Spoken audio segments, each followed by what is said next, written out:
queer people of color. The cartoonist who applies the black punk aesthetic to the hard work of silencing white supremacists. The co-founders of a movement that made the world consider the worth of black lives. And dozens of other freedom fighters who share their work and their dreams for a future that doesn't thrive on anti-blackness. Many people, both here and abroad, are considering the fragility of their freedom for the first time, and thousands of the newly woke need help with defining their own version of activism. Fortunately for us all, Black people can provide the key. Black Americans have made a cottage industry of surviving, resisting, and fighting, from staging insurrections after being used as the literal capital that bankrolled the birth of this nation, to arguing before the U.S. Supreme Court in the face of codified racial segregation via Brown v. Board of Education of Topeka, to clapping back at the microaggressions that threaten to chip away at our humanity each day.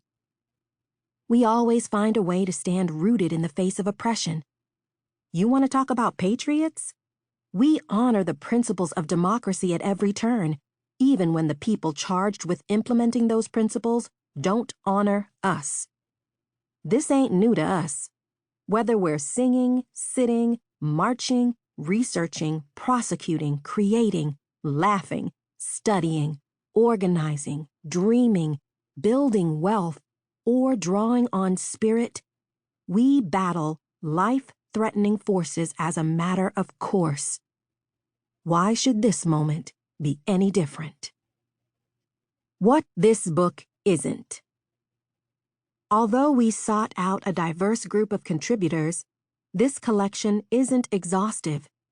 It does not apply an international lens, and it doesn't include Black conservatives. We know that anyone who is truly interested and invested in dismantling the intricate system of white supremacy will learn from this book. But it's not here to tell you what to do, and it's not written with anyone but Black folks in mind. See no explanatory commas in the next section. It's also important to know that we began working on this book long before the election of the 45th President of the United States. The acts of resistance it chronicles are not defined by the actions of one man, but by the collective longing for a justice that has so far eluded us.